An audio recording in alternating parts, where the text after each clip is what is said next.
A massive worm covered with plates of dark purple chitinous armor. Its toothy maw is as wide as a human is tall. Purple worms are the natural disasters of the world, consuming everything in their path. Colossal monstrosities that cannot be beaten through traditional means. Let's go ahead and see what the 5th edition monster manual tells us about these enormous behemoths. A dim-witted, ravenous force of nature, this creature regards anything it encounters as food. It says that loud noise attracts purple worms, which have been known to interrupt underground battles and tear through subterranean cities seeking prey. Now, this particular statement is a little confusing because purple worms are actually deaf. What they mean here is that purple worms feel the tremors on the ground created by large battles. They essentially hear using their tremor sense. It does continue down here saying that underground civilizations of the Drow, Dwergar, and Mind Flayers maintain special wards around their settlements to deter these monsters. Now, the monster manual doesn't tell you, but the words that they're actually using are actually not magical, but quite mundane. The purple worm actually has a special set of glands in its body that produces a form of pheromone that, when released, it keeps all the other purple worms away. It is a defensive mechanism that purple worms can unleash to let other purple worms know to avoid a certain place because of danger. Underdark civilizations learned of this and now use that gland to coat the entrances to their tunnels to keep purple worms away. Now, continuing on, it says that though most common in the Underdark, purple worms are frequently seen on the surface world in rocky and mountainous lands. Now, they don't tell you, but the actual reason why they're more common in the Underdark is because the sun dries up the mucus of the purple worm. The entire outer layer of the worm is coated in this special mucus that the worm needs to breathe. See, purple worms have no nostrils, obviously, so they can't breathe like humans do. Instead, their body is coated in a special slime that absorbs oxygen from the air and then seeps it inside of their bodies and into their blood. Then the heart pushes the blood into their brain. If the purple worm were to be completely dried up, they would essentially asphyxiate. Lastly, down here it talks about how when a purple worm burrows through the ground, it consumes earth and rock, which it then breaks down and constantly excretes. Precious metals and gems can thus be found within the bodies of purple worms, which are targeted by particularly brave and foolhardy treasure hunters. Now, over here we have the character sheet. You can see how powerful the purple worm is. It is a CR 15 monster after all, a monstrous behemoth that is notoriously difficult to kill. The plus side for adventurers though is that it is not intelligent at all. In fact, it is the dumbest that it can literally be, which means it essentially just behaves strictly based on its instincts. You can trick it, you can fool it, you can manipulate it. It has blind sight, though they don't really tell us how or why it has it, and then tremor sense as well, which makes actually more sense. The worm can burrow through solid rock at half its burrow speed and leaves a 10-foot diameter tunnel in its wake. And then we have the attacks. We can see that it can bite you and swallow you whole, and if it does, you are stuck inside of its body taking constant acid damage from the gastric acid in its digestive tract. You can of course cut your way through or force the worm to vomit you by inflicting enough damage. But then here at the very end we have a tail stinger. The first time they actually mention it in the page. The stinger's poison damage is unreal, probably one of the strongest poisons in the Forgotten Realms. It is so strong, in fact, that in previous editions, the poison used to just kill you outright. If you failed the saving throw, you would just die. So no wonder it's supposed to deal that much damage. But that's it, that's the 5th edition entry. So now let's go over and talk about what the entry does not tell you about the purple worm. First, let's go over the physical description of the creature. How does a purple worm look?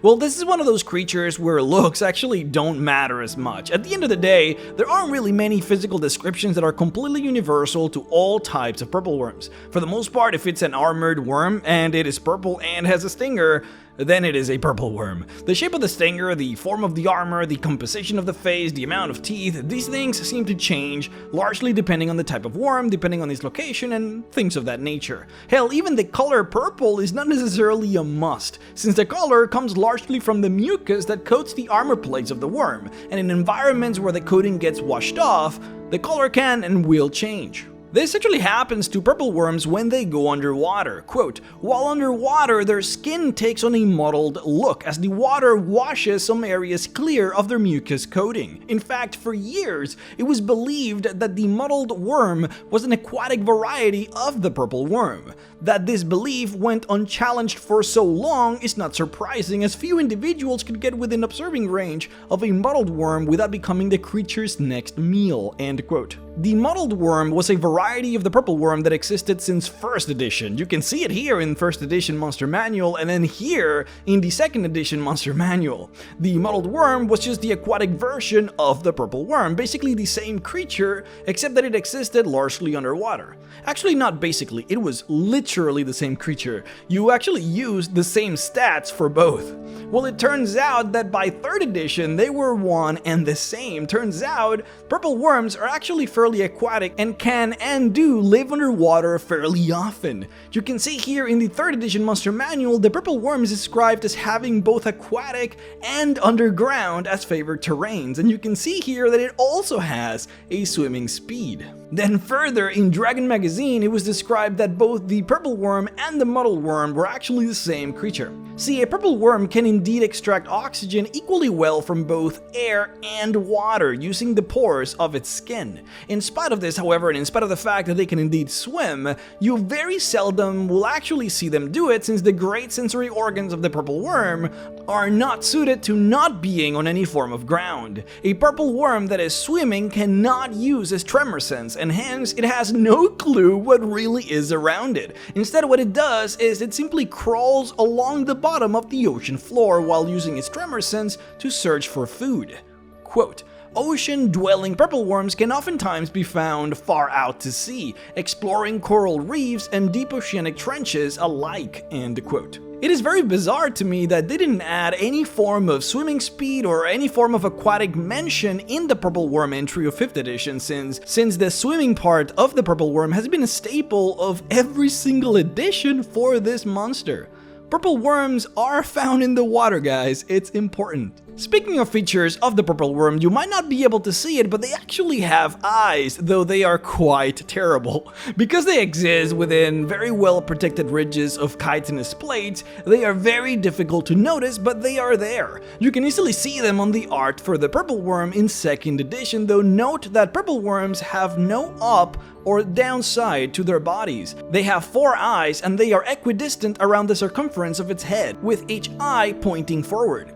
The eyes, though, once again are terrible, and the worm relies mostly on its tremor sense to be able to see things around it. Quote, the eyes have no lids, remaining open at all times, even when the worm sleeps. However, since purple worms have poor vision and rely primarily upon their tremor sense, they seldom awaken as a result of visual stimulus. End quote. Now, going next, this feature of their body that the Monster Manual did not tell you about is going to actually blow your mind. A purple worm can actually regenerate, or at least partially regenerate. You probably noticed that these worms have segments in their bodies, like little lines or sections to their bodies all throughout.